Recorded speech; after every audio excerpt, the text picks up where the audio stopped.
Move into the semifinal match. Defending champion Bob Vespi takes on newcomer Brian Davis. Very cool. We watched him in the break door go over and get a drink of water, and his hand was just as steady as could be. Those young nerves. Boy, my young nerves weren't that way. So my old nerves weren't that way either. So see if his arm swing loosens up here in the semifinal. Good shot. No messenger, in the 10-pin stands on lane 33. He left, what, 4 10-pins in that last match, and he starts right off the same place. Thing I always look at, though, is when the heat's on, when you have to have the hit, does it stand? Boy, we've had 2 classic matches, 2 great shots by players in the 10th frame. A solid 8 and a solid 10. That's eliminated Steve Hoskins and Dave Traber. I guess if there's any consolation in their minds, at least they knew they went up and threw great shots. That's all you can do. That's all you can do. I mean, you tell yourself that, but you're still thinking what could have been. And here's Mr. Hook.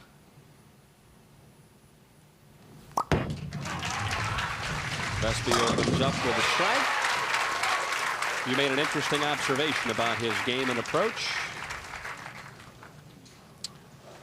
As you see that he's got a black shoe and a white shoe, only because he thinks he can slide better with the white one. Holds the ball right about waist high. It's a 5-step player near the back of the approach. Watch how short his backswing is. As he gets right back here, the elbow is bent right here. Really no backswing at all. He goes right into the power step.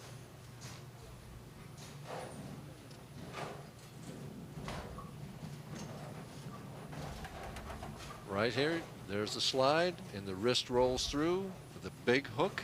Didn't work too well on lane 33, but he made the spare. All right, now I mentioned my good friend Don Carter, who we'll see next week down at Homestead. He didn't have much of a backswing. And did Don used to hook it like that? No. Nope. Only kidding, Don. Was the master of keeping it in the track. He didn't have to hook it, no, see? That's no. why he didn't. Well, it wasn't the game then. Sure. Little straighter. I wonder if there's a line change here by Mr. Davis. No, I think that he just got it in the oil, and that's why we've had a lot of big high scores this week, as you can. Well, why hasn't he been in there the better part of the game? Of game number 1. He tried to circle it the first game. Well, he has kept leaving the solid 10. Well, maybe he has tightened it up. I think we're going to see a few more circle to the right too. All right.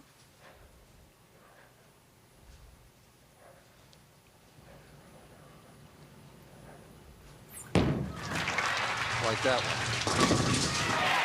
All of a sudden, it's a double, and Davis has the early lead. Certainly not intimidated, is it?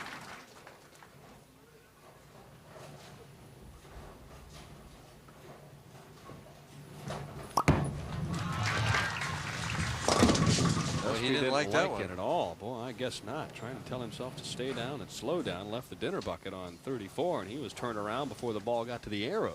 Boy, that ball quit and rolled out and just never had a chance.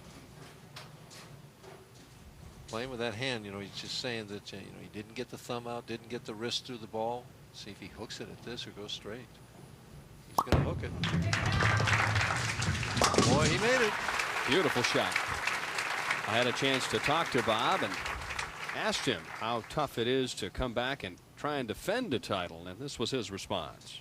Well, I've had a lot of luck in the summer once again. You know, I won last year in Tucson for my first title, and then 2 months later followed up with here in Harrisburg.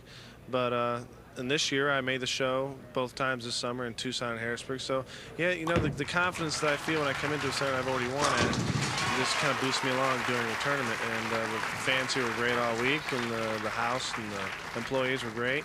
And when you feel like you're at home, you bowl better. Aaron shot in the 3rd, but a comebacker in the 4th. Again, it's in the execution with Bob. Getting that wrist through the ball, that unique release that he has. Brian up by 14.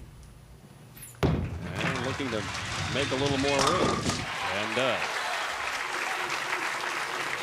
Notice how he swung that one out there and came back. So what you're telling me is the strike in the 2nd was a bit of a tug. That's my opinion. Struck, though. 24 pins ahead. Well, you don't have 2,300 games without some area. Come on, let's be honest about this. Yeah, that's very, very true. I mean, we're talking about an arrow or so. No, not Huh? necessarily. I No? mean, Traver and Walter Ray are not aiming at arrows. No, I Right now, he's just aiming at the 1-3. and he's hitting it. Yes, with authority. Vespi has got to strike here, Dan, or he's just going to be so far behind in this match he won't be able to catch up. Got it inside. And it hit beautifully. Vespi trying to coax himself to take this thing to another level. He's going to have to come from behind. And Bob does talk to himself. He's a very animated player. That's his dad looking up. You know, I know I'm in trouble when the fathers are younger than I am. I hate to tell you, Mike, it's over. Just ride it out from here on out. Oh, he runs it out, never even saw it. Did you see that? Sure. Trying to send a signal to Brian Davis. But Davis is doing nothing but striking. It's a strike fest here in Mechanicsburg. We'll come back with a few more X's right after this timeout. Leading by 14 in the 6th and on a 4-bagger. Well, let's see if that intimidation tactic by Vespi works on Mr. Davis.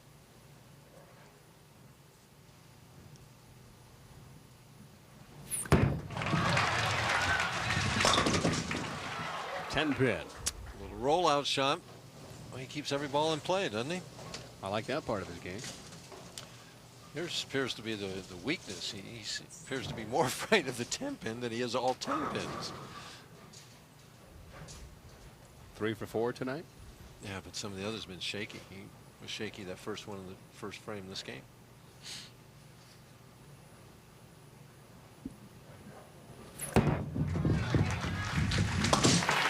Right on. Just drops it right in there, doesn't he? Drop it in the slot.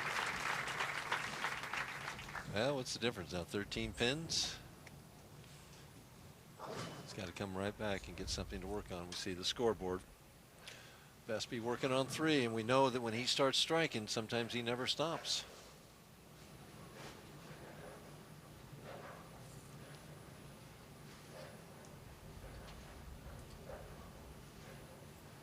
Turned that one early. And didn't get away with it. Yeah, you see him playing with his hand there, and then he looks at his thumb. While we've got a moment, Gina and Gary Bauer, of course, part owners here at ABC West, want to say hi.